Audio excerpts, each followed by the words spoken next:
హైదరాబాద్ లో మరొక కొత్త ఫ్లైఓవర్ పూర్తి అయింది. ఎట్టకేలకు ఓల్డ్ సిటీలో ట్రాఫిక్ కష్టాలు తీరనున్నాయి. చివరి దశ పనులు పూర్తి చేసుకుని ప్రారంభానికి సిద్ధంగా అవుతుంది అరంగర్ ఫ్లైఓవర్. మరి దీనిపై ఒక రిపోర్ట్ చూసేద్దామా?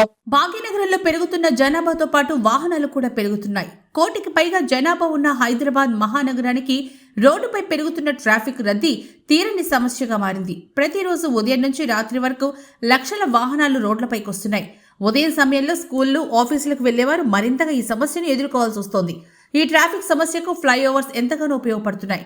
దానిలోనే భాగంగా అత్యంత రద్దీగా ఉండే ఓల్డ్ సిటీలోని నెహ్రూ జూ పార్క్ నుంచి ఆరంగర్ మార్గంలో కొత్త ఫ్లైఓవర్ నిర్మాణం పూర్తయింది. సుమారు 2 సంవత్సరాల పాటు 4.8 కిలోమీటర్లు నిర్మించిన ఆరంగర్ ఫ్లైఓవర్ చివరి దశ పనులు పూర్తి చేసుకుని ప్రారంభానికి సిద్ధమైంది.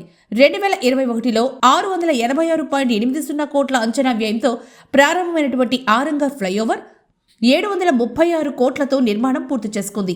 ప్రత్యేక తెలంగాణ రాష్ట్రం ఏర్పడ్డాక 4.8 కిలోమీటర్ల అతిపెద్ద ఫ్లైఓవర్గా గుర్తింపు పొందింది. అలాగే ఉమ్మడి రాష్ట్రంలో నిర్మించిన పీవీ ఎక్స్ప్రెస్తో పోలిస్తే అతిపెద్ద 2వ ఫ్లైఓవర్గా గుర్తింపు దక్కించుకుంది. త్వరలోనే ఇది ప్రారంభం కానున్న సందర్భంగా మధ్యలో పలు జంక్షన్ల నుంచి ట్రాఫిక్ను తప్పించుకోవచ్చని ప్రయాణికులు సంతోషం వ్యక్తం చేస్తున్నారు. ఈ ఫ్లైఓవర్ ప్రారంభం తర్వాత ఎయిర్పోర్ట్కి వెళ్లేవారు, మహబూబ్ నగర్, బెంగళూరు హైవే, కర్నూలు వైపు వెళ్లే వారికి ట్రాఫిక్ రద్దీ లేకుండా ప్రయాణం సులువుగా మారనుంది. అలాగే జూ పార్క్ సందర్శకులకు కూడా ఈ ఫ్లైఓవర్ ఉపయోగకరంగా మారనుంది.